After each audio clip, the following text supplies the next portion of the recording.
तो सबसे पहले तो इसमें यही देखा जाएगा कि इलेक्ट्रिसिटी जो है उसके बारे में तो पता कैसे चला कि, कि इस तरीके की भी कोई एनर्जी हो सकती है जिससे फ्यूचर में काफी सारी चीजों को हम यूज कर सकते हैं।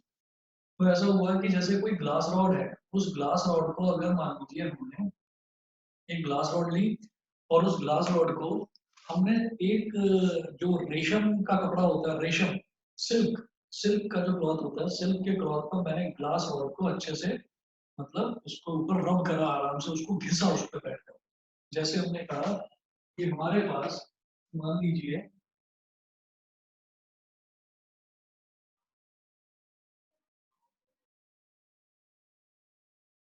एक रॉड है,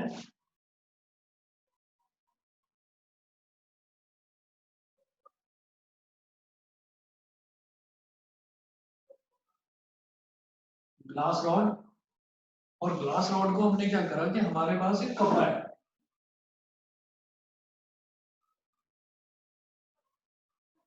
एक कपड़े का ऐसे टुकड़ा पड़ा हुआ है हमारे पास, हमने बोला कि ये है सिल्क क्लॉथ। ये हमारे पास एक कपड़ा है, ये सिल्क का कपड़ा है मान लीजिए, और सिल्क के कपड़े के ऊपर हमने ग्लास रॉड को ऐसे लिया और इसके ऊपर हमने ऐसे रगड़ना शुरू कर दिया, इसको ऐसे हमने घिसना शुरू कर दिया। और फिर उसके बाद हमने क्या करा, फिर हमने छोटे छोटे छोटे छोटे कागज लिए और कागज के बहुत छोटे छोटे टुकड़े वो रखे कहीं पर भी, किसी भी जगह पर, कहीं टेबल पर, कहीं चेयर पर वो रखे, और हम इस ग्लास रॉड को उठाकर उसके पास लेकर आए, कागज के टुकड़ों के पास लेकर आए। तो ये क्या करेगी, कागज के टुकड़ों को ग्लास रॉड अपनी तरफ अट्रैक्ट कर देगी। ठीक है। तो अब हमने कहा कि ऐसा क्या हो गया इस ग्लास रॉड के अंदर, ऐसा क्या हो गया कि इसमें इतनी एनर्जी आ गई कि इसने छोटे छोटे कागज के टुकड़े, हमने माना कि कागज के टुकड़े बहुत हल्के होते हैं, पर ऐसा क्या हो गया इसके अंदर कि इसने जो पेपर के पीसेस हैं, स्मॉल पीसेस ऑफ पेपर, इसने उनको अपनी तरफ अट्रैक्ट कर लिया। तो हम कहेंगे कि इसमें एक स्टैटिक चार्ज डेवलप हो गया, स्टैटिक का मतलब ठहरा हुआ, रुका हुआ, एक चार्ज डेवलप हो गया, उस चार्ज की वजह से इसने उन पेपर के स्मॉल स्मॉल पीसेस को अपनी तरफ अट्रैक्ट कर लिया। ठीक है। तो एक एग्जांपल है ग्लास रॉड का और सिल्क क्लॉथ का, और एक एग्जांपल है हमारे पास, हम अगर कोई वुलन क्लॉथ ले लें और एबोनाइट रॉड ले लें। हमारे पास दो तरीके के होते हैं रॉड, मतलब दो तरीके के कपड़े होते हैं जिनका हम एग्जांपल लेते हैं इसमें इलेक्ट्रिसिटी में, कि जैसे सिल्क का क्लॉथ है, ऐसे ही मैं वुलन क्लॉथ ले लूं और एबोनाइट। क्या बताया, मैं डिक्शनरी दोबारा बता दो। बता रहा हूँ बेटा, बता रहा हूँ।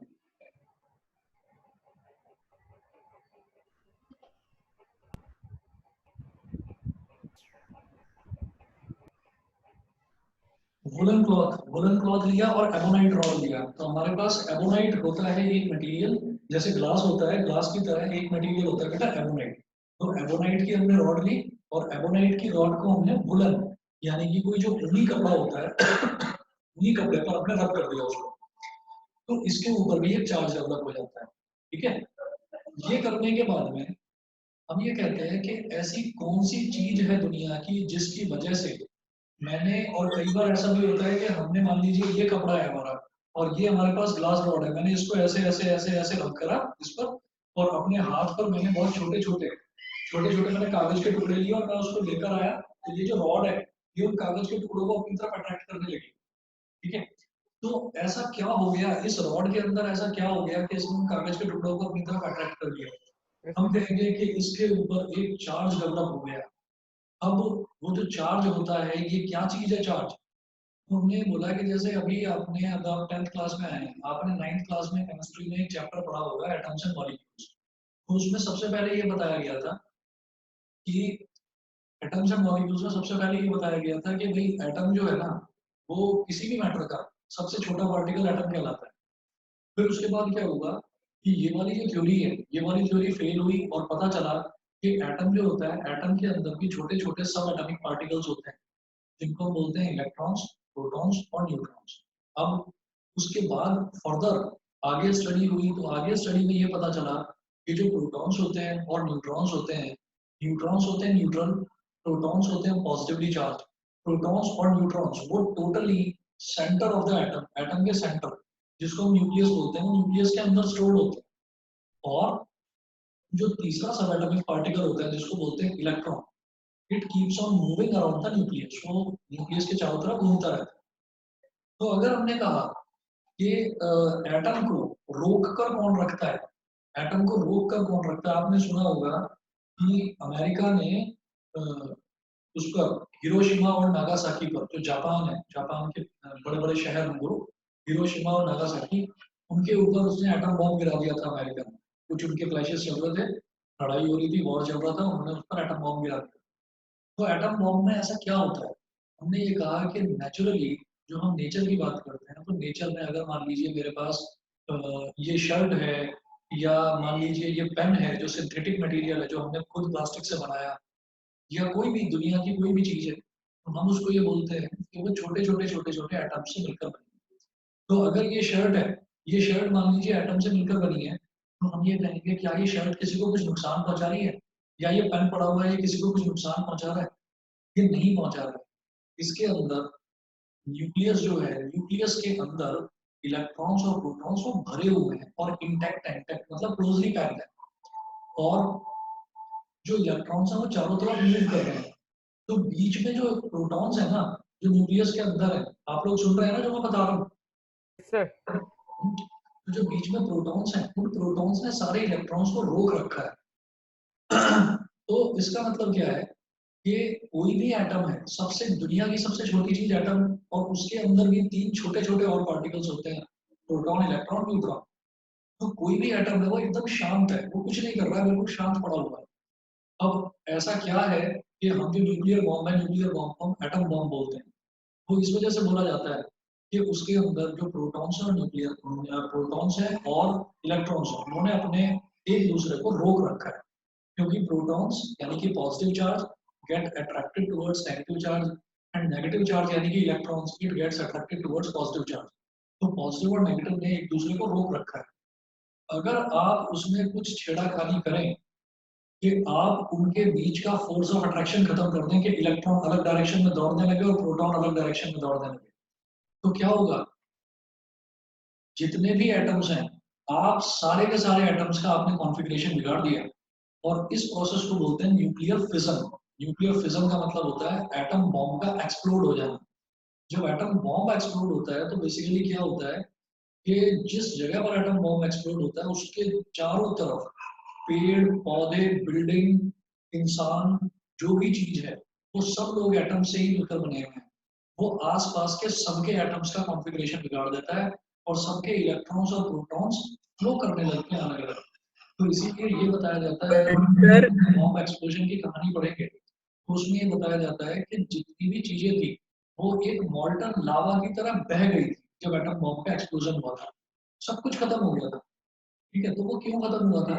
क्योंकि नेचुरली जो चीज बनी है वो ये बनी है कि इलेक्ट्रॉन्स और प्रोटॉन्स वो दोनों एक दूसरे को बाइंड करके रखे, जुड़े रहे। आपने उनको अलग कर दिया तो वो फ्लो कर गए फिर चारों तरफ।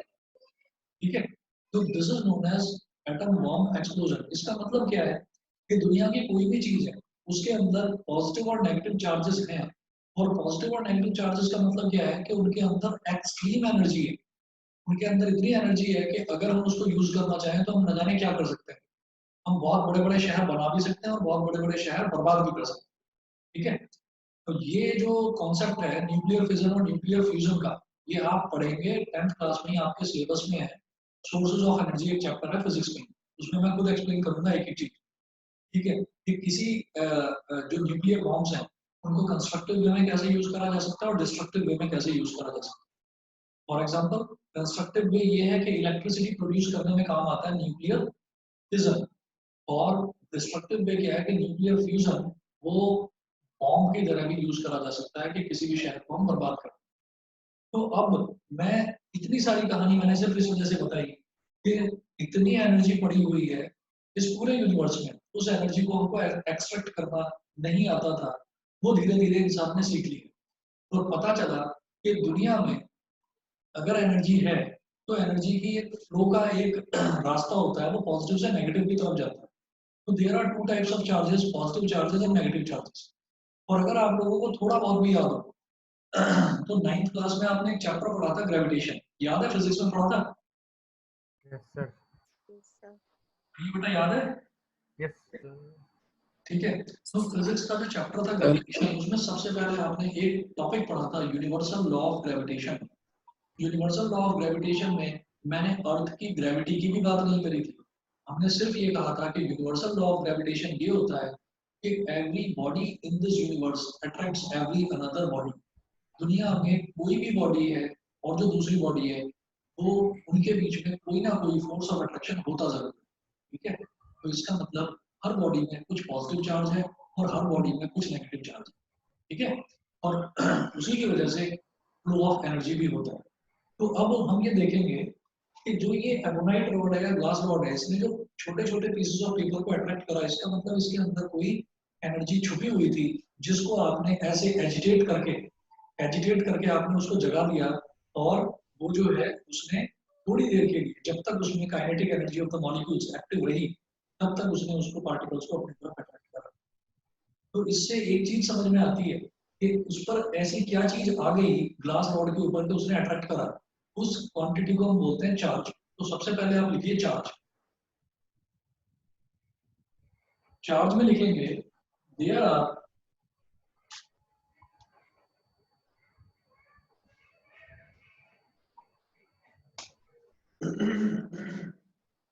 देयर आर फर्स्ट पॉइंट लिखिएगा, two types of charges.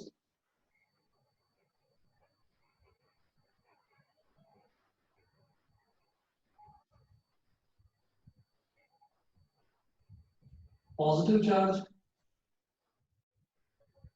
And negative charge. फिर लिखेंगे SI unit of charge is COULOMB, coulomb. Short में इसको कैपिटल सी बोल दीजिए आप, कैपिटल सी बोल देते हैं। जैसे फोर्स की यूनिट होती है ना न्यूटन, और उसको हम क्या लिख देते हैं कैपिटल N, ऐसे ही चार्ज की यूनिट होती है कूलम, इसको लिख देते हैं कैपिटल C। दो तरीके के चार्ज होते हैं, एक पॉजिटिव चार्ज और एक नेगेटिव चार्ज। ठीक। उसके बाद वो चुप करिए, दूसरी तो मुझे देख रही। है बेटा, बोलिए।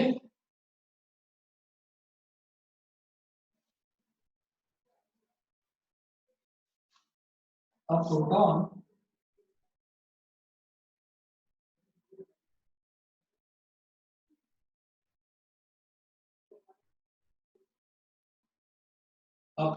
possesses a positive charge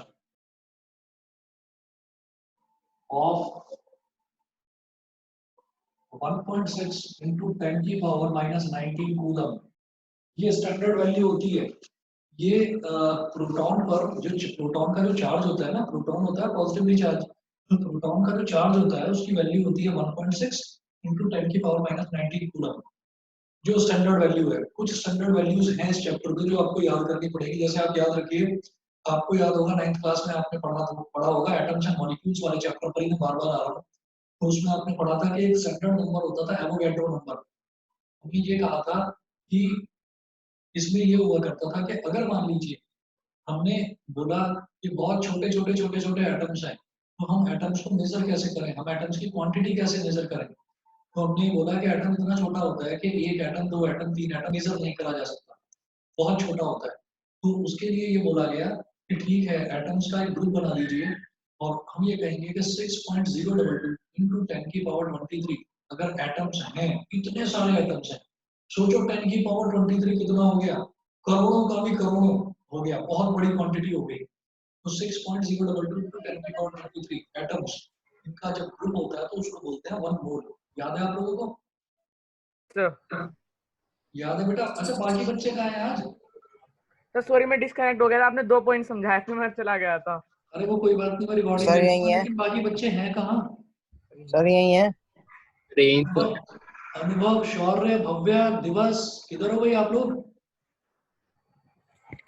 sir बोल तो रहा हूँ सर कब से। सर यही हूँ। किधर है? हैं कार्तिक किधर है ये? हेलो सर, आवाज आ रही है? सर यही आवाज आ रही है हूँ। आपको? ये कार्तिक कहाँ चला गया? शक्तिमान सर लेके यही इसका आ गया हूँ। बीच में। सर यही हूँ। अच्छा यही है, ठीक है। Ruchir, yes sir. रुचिर, नव्या, श्रीजा, बेटा कहाँ हो सब लोग? यस यश, विदुषी, यस सर। ठीक है। सुनाई दे रहा है ना सभी को? ऑडियो वीडियो में कोई प्रॉब्लम तो नहीं है? नो सर ठीक है, चलिए सही है। सर टाइम का बता देना। अरे टाइम यही रहेगा 8 to 9 भाई, बड़ी मुश्किल से टाइम जो है एडजस्ट हुआ है। अलग अलग टाइम पर बच्चों की क्लासेस होती हैं, 8 to 9 कोई प्रॉब्लम तो नहीं है ना? नहीं सर। 7 to 8 में सही चलेगा है ना? ना? ठीक। ठीक है, चलिए अगला है। तो हमने बोला कि ये स्टैंडर्ड वैल्यू होती है कि एक प्रोटॉन में इतना चार्ज होता है, ठीक है। अच्छा, इसी तरीके से अगला फॉर्म लिखिएगा। An electron possesses a negative charge of -1.6 into 10 की पावर -19 कूलम। सिर्फ इतना अंतर है, क्योंकि इलेक्ट्रॉन नेगेटिवली चार्ज है तो उसका चार्ज हो गया -1.6 into 10 की पावर -19। प्रोटॉन पॉजिटिवली चार्ज है तो उसका +1.6 into 10 की पावर -19 कूलम। ठीक, अच्छा जी। उसके बाद एक छोटा सा क्वेश्चन लिखिए।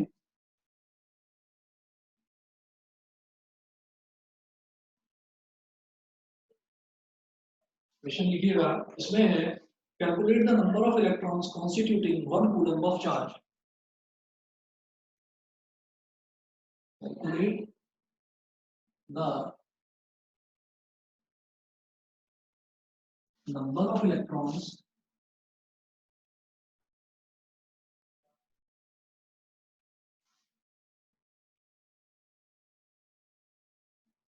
constituting 1 coulomb of charge। ठीक है, समझने की कोशिश करिएगा। देखिए इन्होंने क्या पूछा है, calculate the number of electrons constituting 1 coulomb of charge. ठीक, अब ये देखिएगा, एक इलेक्ट्रॉन में, एक इलेक्ट्रॉन जो होता है उसका चार्ज होता है 1.6 into 10 की पावर -19। ठीक, इसमें मुझे नेगेटिव साइन से कोई लेना देना नहीं है। नेगेटिव साइन से इसलिए लेना देना नहीं है कि नेगेटिव साइन सिर्फ ये बताता है कि इलेक्ट्रॉन का साइन नेगेटिव होता है, ठीक है। लेकिन वैल्यू तो सेम रहेगी, चाहे इलेक्ट्रॉन हो चाहे प्रोटॉन हो, उसमें चार्ज की वैल्यू सेम रहेगी 1.6 into 10 की पावर -19 कूलम। ठीक है, तो वो क्या पूछ रहे हैं, वो पूछ रहे हैं calculate the number of electrons constituting 1 coulomb of charge. भाई इतना कूलम, ये तो एक इलेक्ट्रॉन में है, तो एक कूलम में कितने इलेक्ट्रॉन होंगे, या एक कूलम में कितने इलेक्ट्रॉन का चार्ज होगा? समझ रहे हो? दोबारा बताता हूँ, एक इलेक्ट्रॉन का चार्ज तो इतना है 1.6 into 10 की पावर -19, तो 1 कूलम अगर हो तो उसमें इलेक्ट्रॉन कितने होंगे ये बताना है। तो आप बिल्कुल सिंपल समझिए, जो आप छोटी क्लास में पढ़ते आए थे यस सर। यूनिटरी मेथड वाला कंसेप्ट, कि आपको जो चीज कैलकुलेट करनी है उसको आप राइट हैंड साइड में रखेंगे। देखिए कैसे, उन्होंने हमसे पूछा है, इंटू 10 के पावर 18। मैं बता रहा हूँ कि समझ में आ जाएगा। इन्होंने पूछा है calculate the number of electrons, number of electrons पूछा जा रहा है, तो नंबर ऑफ इलेक्ट्रॉन्स को राइट हैंड साइड में रखेंगे। हम कहेंगे यहाँ पर 1.6 into 10 की power -19 coulomb is the charge of 1 electron।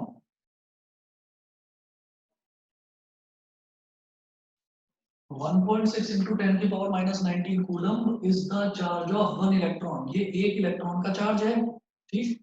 तो 1 coulomb will be the charge of, ये वाली जो चीज है ये यहाँ डिनोमिनेटर में चली जाएगी, 1 अपॉन 1.6 into 10 की पावर -19 इलेक्ट्रॉन्स। जिस बच्चे को नहीं समझ में आया हो, मैं आपको और आसान तरीके से बता देता हूँ। कि 10 टॉफी 10 टॉफी जो है वो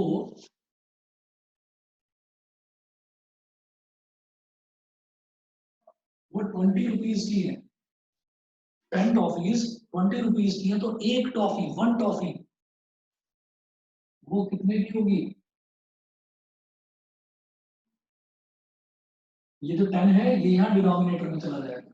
20/10 इज इक्वल टू ₹2। अगर 10 टॉफी 20 रुपए की हैं तो एक टॉफी निकालने के लिए जो 10 है ना 10 इसको यहाँ डिनोमिनेटर में ले जाते हैं।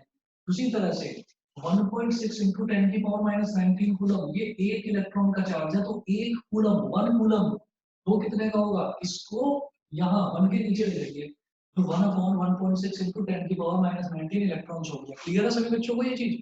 Yes sir. ठीक है। Yes, sir. अब देखिएगा ये 10 की पावर -19 डिनोमिनेटर में दे रखा है, इसको तो न्यूमरेटर में शिफ्ट करते 10 की पावर +19 हो जाएगा। ये हो गया 10 की पावर 19/1.6। अब ये पॉइंट गया ऊपर एक 10 और आ गया। ठीक है, आप क्या करो, ये 10 की पावर 19 है,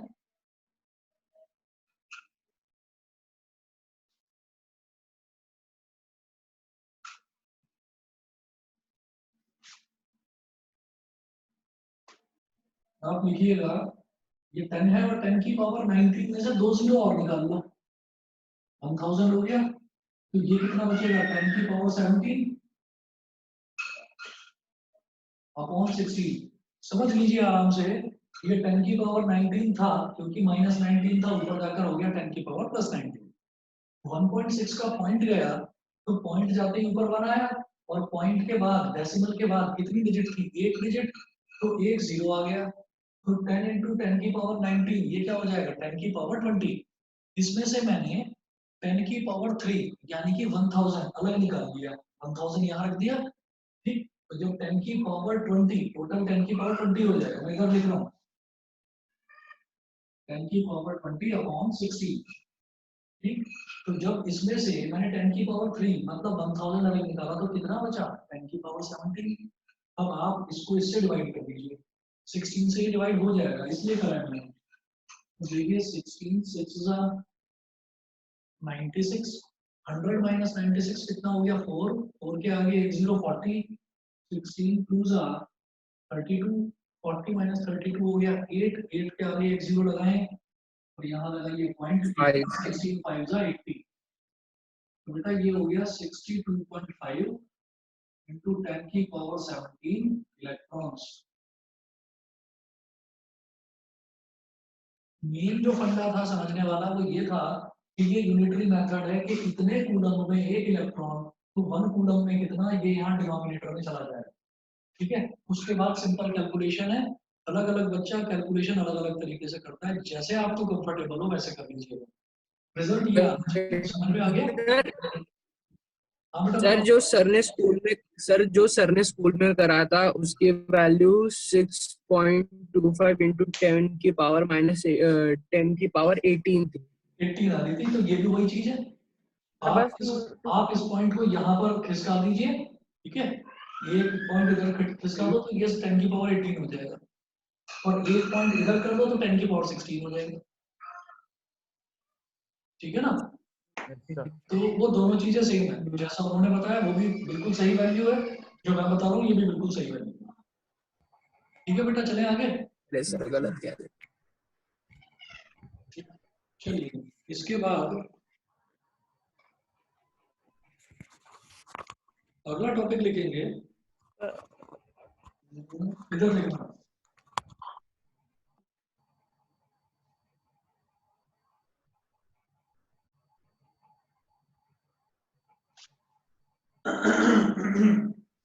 बेटा अगला लिखिएगा conductors.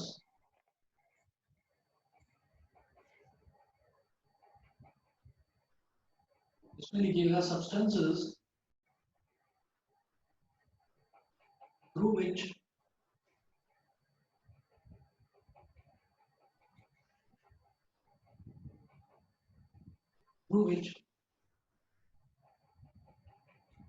electricity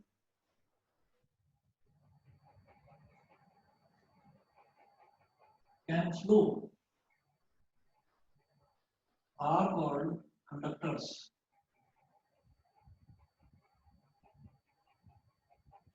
Are called conductors. Example: iron, copper, gold, etc. ये जितने भी सब्सटेंसेस हैं, चाहे आयरन हो गया, कॉपर हो गया, गोल्ड हो गया, इन सब के थ्रू इलेक्ट्रिसिटी फ्लो कर जाती है। तो substances to which electricity can flow are called conductors. दूसरा लिखिए insulators.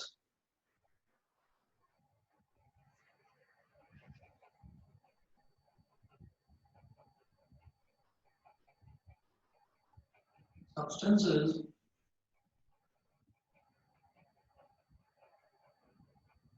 through which electricity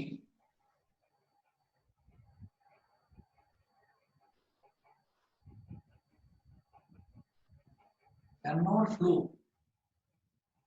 Substances through which electricity cannot flow are called insulators.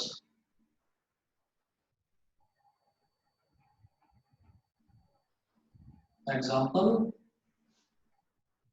rubber, wood, plastic, etc. Rubber हो गया, वुड हो गई, प्लास्टिक हो गई, इन सब चीजों के थ्रू इलेक्ट्रिसिटी कंडक्ट नहीं करती। कभी भी आपने देखा है आपके जो घर हैं, आपके घरों में जो इलेक्ट्रिसिटी का जो छोटे छोटे जो बोर्ड्स लगे हुए हैं घर पर, जिससे जो स्विचेस हैं, जिससे आप फैन ऑन करते हैं या लाइट ऑन करते हैं, किसी के घर में ऐसा तो नहीं है कि वो जो स्विचेस हैं वो लोहे के या स्टील के या किसी मेटल के, कॉपर वगैरह के बने हुए हो? ऐसा तो नहीं है ना, क्योंकि अगर उस चीज के बने हुए होंगे तो पता चला आपने ऑन करा और करंट में ही हो गया काम। ठीक है, तो क्या होता है कि वो बनते हैं हमेशा इंसुलेटर्स के, ऐसे मटेरियल के जिनके थ्रू इलेक्ट्रिसिटी फ्लो नहीं कर सकती। ठीक, अच्छा, तो कंडक्टर्स और इंसुलेटर्स में और ज्यादा एक्सप्लेन करने के लिए नहीं है, इतना ही सफिशिएंट है और ज्यादा पूछा भी नहीं जाता। ठीक, अगला टॉपिक स्टार्ट करते हैं।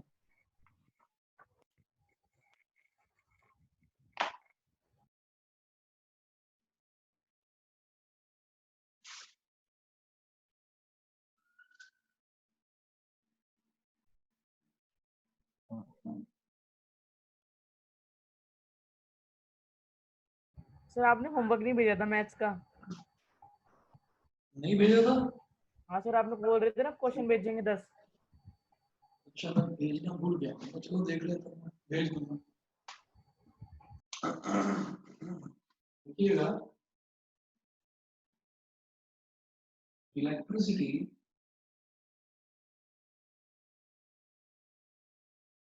can be classified into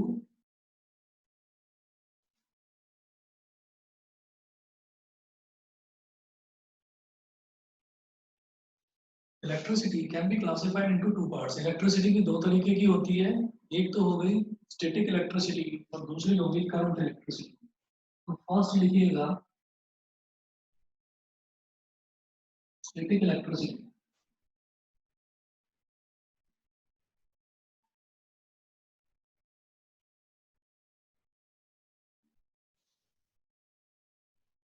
static electricity में लिखिए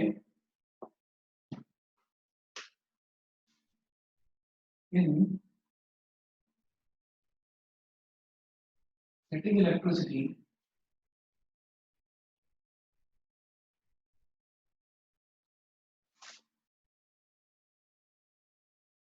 the charge acquired by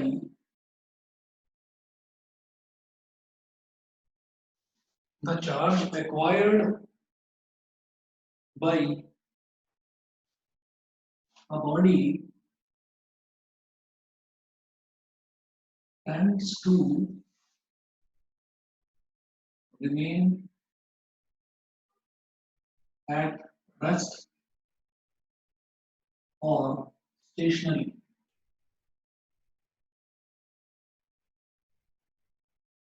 That is, they do not move.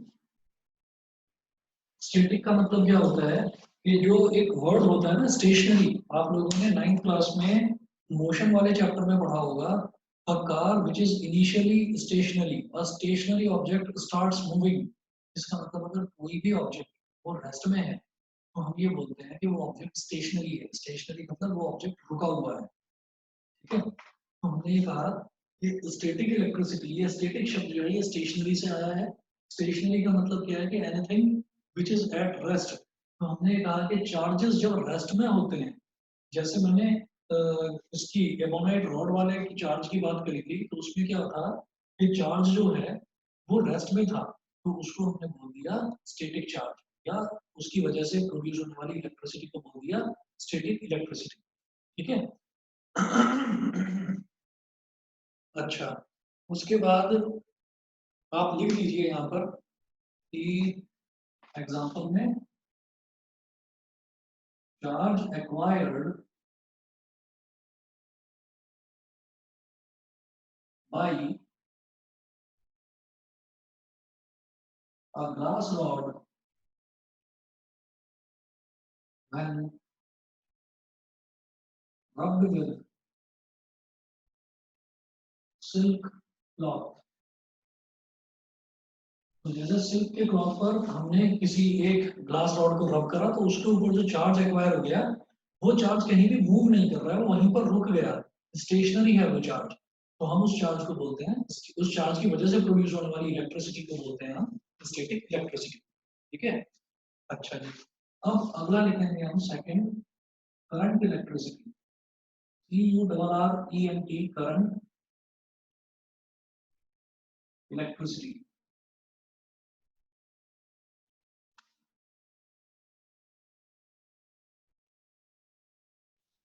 Current electricity में लिखिएगा, in current electricity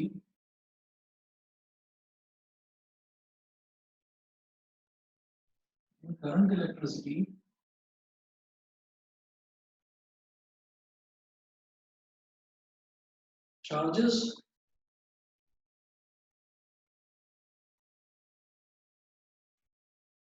are in motion and produce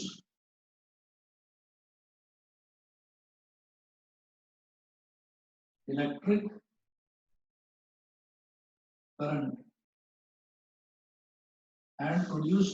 current ठीक है। अब ये आप कहेंगे कि सर ये करंट क्या होता है, तो हमको पता नहीं है। हमने बचपन से बस इतना सुना है कि अगर मैं किसी को चीज को छू लूं जिसमें मतलब लाइव वायर हो, उसको अगर मैं छू लूं तो मुझे करंट लग जाएगा। करंट लग जाएगा तो मुझे मतलब तकलीफ होगी या मैं मर भी सकता हूँ, ठीक। तो ये जो चीजें हैं, हमें ये ध्यान रखना है कि in current electricity charges are in motion and produce electric current. अब ये इलेक्ट्रिक करंट क्या होता है ये आपको मैं डिटेल में बताऊंगा अभी बाद में, ठीक। इसका फिलहाल आप एग्जांपल लिखिए, इसका एग्जांपल देखिएगा। अभी सिंपली बस इतना लिखिए, एग्जांपल है electricity which we use in our homes। जो अपने घरों में हम इलेक्ट्रिसिटी यूज कर रहे हैं उसको करंट इलेक्ट्रिसिटी ही बोलते हैं। अच्छा, यहाँ तक जो जो चीजें बताई हैं वो सभी बच्चों को क्लियर है? Yes sir. Yes, sir. बताइए बेटा, सभी कुछ क्लियर है जो अभी तक बताया? Yes sir. Yes, sir. अच्छा, तो अब इसके बाद जो है, अब अगले टॉपिक पर आते हैं जो आपके लिए नया होगा। लिखिएगा इलेक्ट्रिक पोटेंशियल, हेडिंग डालिए इलेक्ट्रिक पोटेंशियल।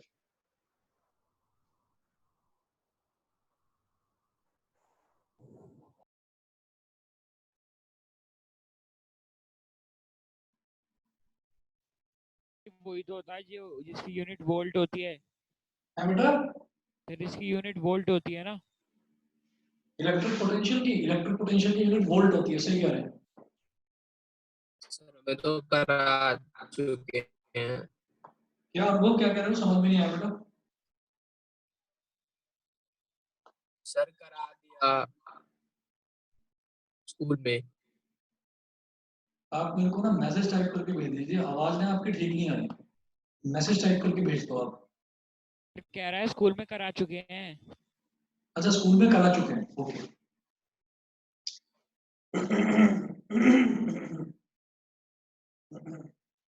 सर अब आ रही है आवाज? बेटा अटक अटक के आ रही है आवाज।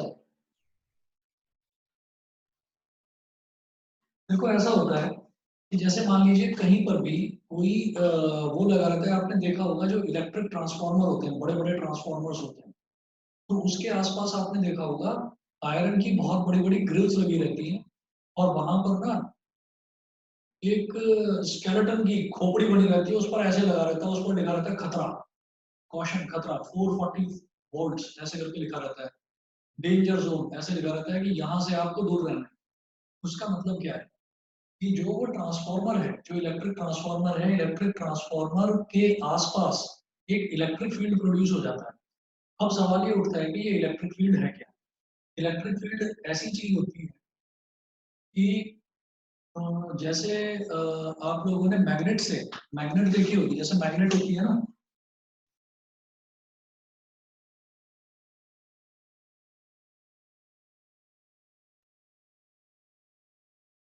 मैग्नेट का एक नॉर्थ पोल होता है और एक साउथ पोल होता है। तो मैग्नेट के केस में ऐसा होता है कि मैग्नेट के आसपास एक ऐसा फील्ड होता है, फील्ड का मतलब एक ऐसा एरिया होता है कि उस एरिया में अगर मैं आसपास कोई भी आयरन की चीज, स्टील की चीज, कोबाल्ट की चीज या निकल की चीज, ठीक ऐसा मेटल मैं लेकर आऊं जिसको मैग्नेट अपनी तरफ अट्रैक्ट कर लेती है, तो इसके आसपास एक ऐसा एरिया होता है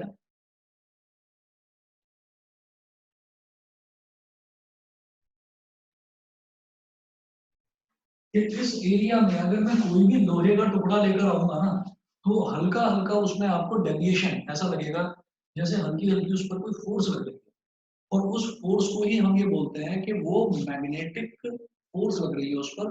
और वो फोर्स कहाँ लगेगी, वो मैग्नेट के आसपास ही लगेगी, तो मैग्नेट के आसपास एक मैग्नेटिक फील्ड प्रोड्यूस हो जाता है। तो हम ये बोलते हैं मैग्नेटिक फील्ड मतलब कौन सा फील्ड हो गया, एक ऐसा फील्ड जिसके आसपास मैग्नेटिज्म का एहसास होता है। मैग्नेटिज्म का एहसास का मतलब क्या है कि ऐसा लगता है कि जैसे कोई चीज हमें अपनी तरफ खींच रही है, इस लोहे के टुकड़े को कोई चीज अपनी तरफ खींच रही है। सेम यही चीज होती है बेटा इलेक्ट्रिक फील्ड में।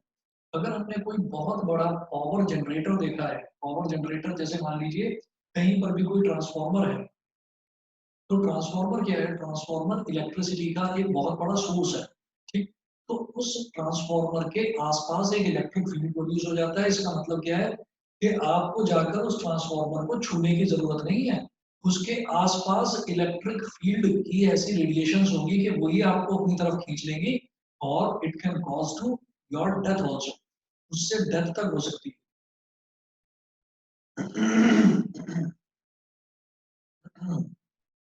एक लट्टू सा घूम रहा है मेरे सामने। सर लट्टू में भी घूम रहा है सर, आपका नेट गया। अभी देखता हूँ बेटा, अभी देखता हूँ। सर एक वाईफाई का भी और एक लट्टू घूम रहा है। सही हो गया सर। हो गया, ठीक हो गया। आ गए सर आप। कभी कभी हो जाता है ये। तो अब हमने कहा कि इलेक्ट्रिक फील्ड वो फील्ड होता है जिसके आसपास हमको इलेक्ट्रिसिटी का एहसास हो, कि अगर मैं उसके आसपास कोई भी इलेक्ट्रिक वायर लेकर आ जाऊंगा तो उसमें भी करंट आ जाएगा। हमें उसको छूने की जरूरत नहीं है कि हम उसको टच कराएंगे तभी उसके अंदर करंट आएगा। तो ये चीज कहलाती है इलेक्ट्रिक फील्ड। इलेक्ट्रिक फील्ड समझ में आ गया सभी बच्चों को। किसी भी बड़ा, कोई भी बड़ा सोर्स है जहां पर भी इलेक्ट्रिसिटी फ्लो कर रही है किसी सोर्स में, तो उसके आसपास एक फील्ड प्रोड्यूस हो जाता है, that field is known as electric field. समझ गए। Yes electric sir. फील्ड क्या यस होता है, सर। इलेक्ट्रिक फील्ड एक ऐसा फील्ड है जहां पर इलेक्ट्रिसिटी का एहसास होगा। जिस जगह पर अगर मान लीजिए हम इलेक्ट्रिक फील्ड में पहुंच गए, तो वो जो फील्ड है वो हमको अपनी तरफ खींच सकता है, and it can cause to our death also, उससे हमारी डेथ भी हो सकती है, can result in our death also. तो ये चीज कहलाती है इलेक्ट्रिक फील्ड। अब अगर मान लीजिए कोई एक चार्ज है, 1 कूलम का चार्ज है। 1 कूलम के चार्ज को कहते हैं हम यूनिट पॉजिटिव चार्ज। 1 यूनिट का मतलब होता है 1।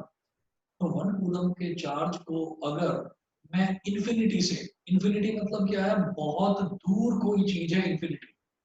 इन्फिनिटी का मतलब होता है अनंत।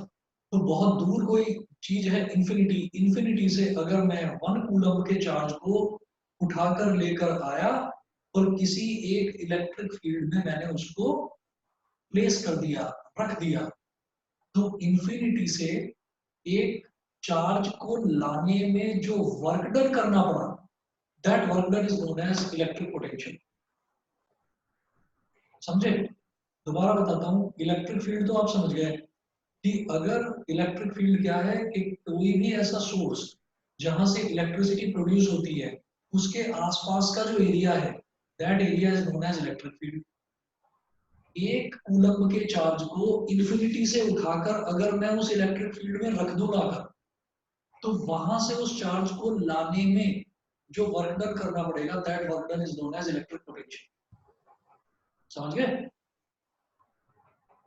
Yes sir. Yes, ठीक है। sir. अच्छा, ये जो डेफिनेशन है ना, ये डेफिनेशन एक हाइपोथेटिकल डेफिनेशन है। हाइपोथेटिकल का मतलब क्या है कि ये एक एज्यूम्ड डेफिनेशन है। तो एज्यूम्ड डेफिनेशन का मतलब अगेन ये हो गया कि भाई ये प्रैक्टिकली पॉसिबल नहीं है कि आप गए, हवा में उड़ के गए और कहीं से इन्फिनिटी से आपने एक चार्ज को पकड़ा और पकड़ के लेकर आए कि तू यहाँ पर बैठ जा बेटा, तुझे इधर रहना है इलेक्ट्रिक फील्ड में। ठीक है? तो ये चीज एक रेफरेंस वाली चीज है। अभी बताता हूँ, बस 1 मिनट रुक जाइए आप। पहले बस आप इलेक्ट्रिक पोटेंशियल की डेफिनेशन लिख लो, फिर मैं इसको और एक्सप्लेन करता हूँ।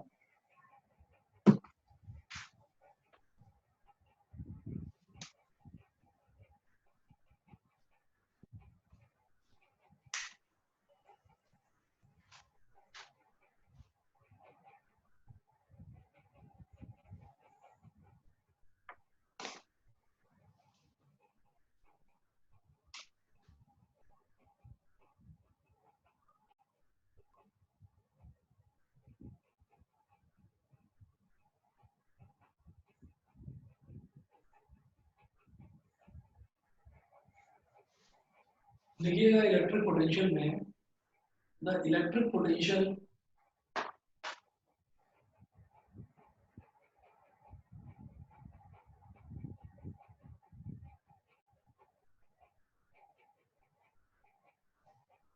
at a point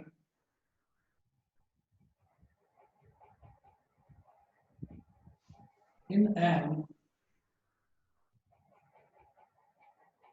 the electric potential at a point in an electric field is defined as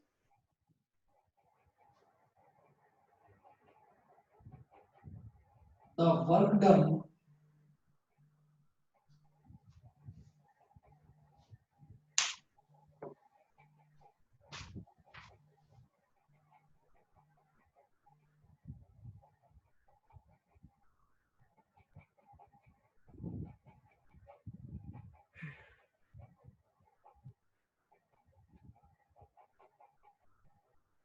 मुझे नहीं दिख रहे, किसी को भी नहीं दिख रहे। आप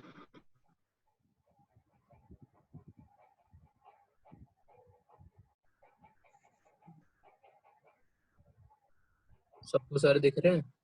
ना भाई ना दिख रहे। अनमोल मुझे तो तेरा कैमरा दिख रहा है, तेरा मुंह। कैमरा ही ना ऑन रखा, कहाँ से दिखेगा? अबे दिख रहा है, तू बैठा हुआ है बेड पे। the electric potential at a point in an electric field is defined as the work done in moving a unit charge, moving a unit charge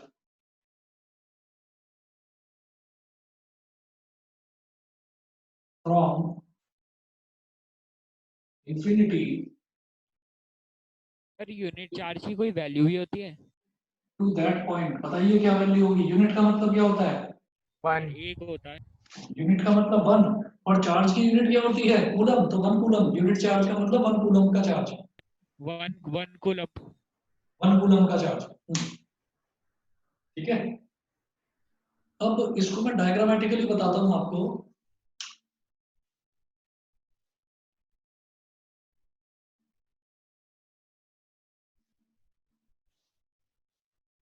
ये है एक इलेक्ट्रिक फील्ड,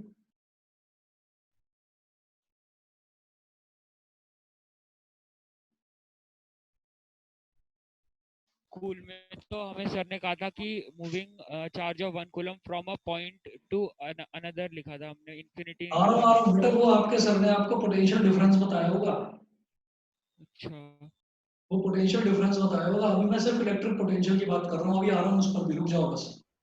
दोनों में अंतर क्या है? यहाँ पर है कोई पॉइंट इंफिनिटी, इंफिनिटी को ऐसे ही बनाते हैं ना, लेटा हुआ 8, ठीक। यहां से उठाकर किसी चार्ज को मैंने यहां रख दिया पॉइंट ए पर, ठीक है।